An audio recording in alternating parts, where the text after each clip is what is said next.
मैं अनिल यादव फिर से एक छोटी सी कहानी आप लोगों के समक्ष प्रस्तुत कर रहा हूँ। मित्रों, ये कहानी है एक परेशान व्यक्ति, समस्याओं से ग्रसित व्यक्ति जो हमेशा सोचता है कि हमारे जीवन में समस्याएं ही समस्याएं हैं। तो मित्रों, जब तक ज़िंदगी है तब तक समस्याएं हैं। आइए इस छोटी सी कहानी के माध्यम से हम लोग समझने का प्रयास करते हैं।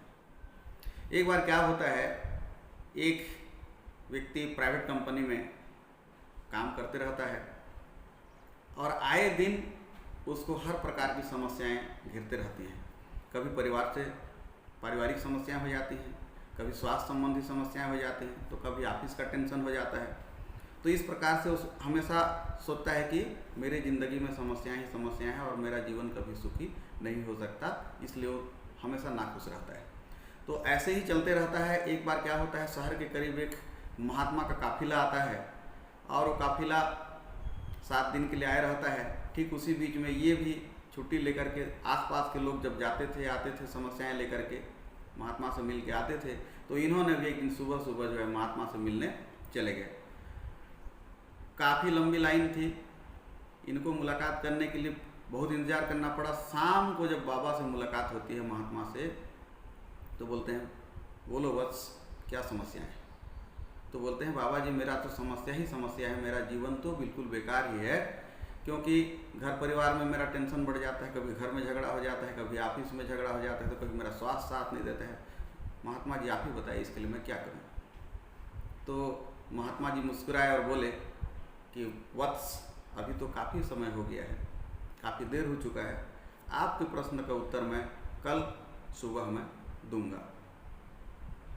उसके बाद में महात्मा जी बोलते हैं कि लेकिन क्या आप मेरा एक छोटा सा काम कर सकते हैं? तो व्यक्ति बोलता है, बिल्कुल आदेश करिए महात्मा जी। तो बोलते हैं कि बेटा 100 ऊँटों का काफिला है हमारा, और आज रात भर उन ऊँटों का देखभाल करना आपका जिम्मेवारी है। हाँ, जब सारे ऊँट सो जाएंगे, बैठ जाएंगे, तो आप भी सो जाना या बैठ जाना।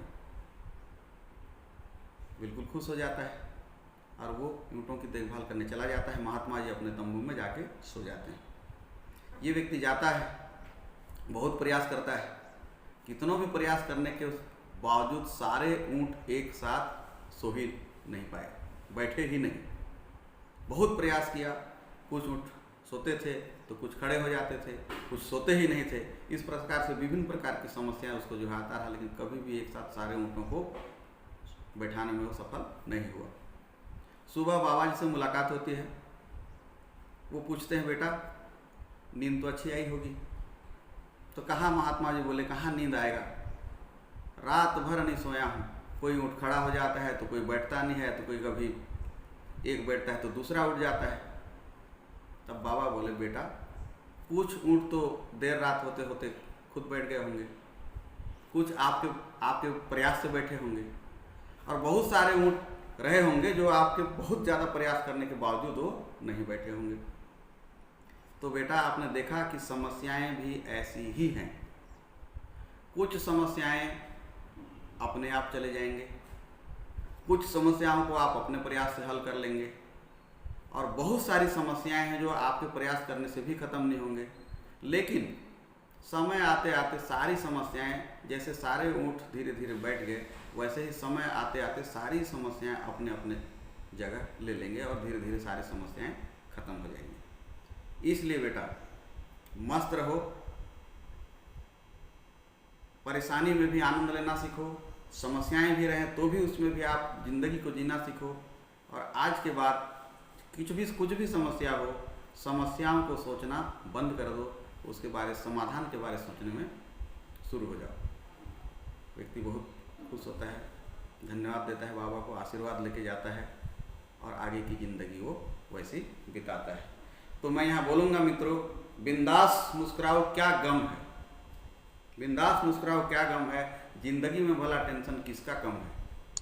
अच्छा और बुरा तो केवल मन का भ्रम है, अच्छा और बुरा तो केवल मन का भ्रम है। मित्रों, ज़िंदगी का नाम ही खुशी, और कभी खुशी कभी गम है। तो धन्यवाद दोस्तों। इस कहानी से हमें यही शिक्षा मिलती है कि परिस्थितियाँ कितनों भी प्रतिकूल रहें, समस्याएं जितनी भी रहें, हमको समस्याओं से जूझना सीखना चाहिए और ज़िंदगी को मस्त जीना चाहिए।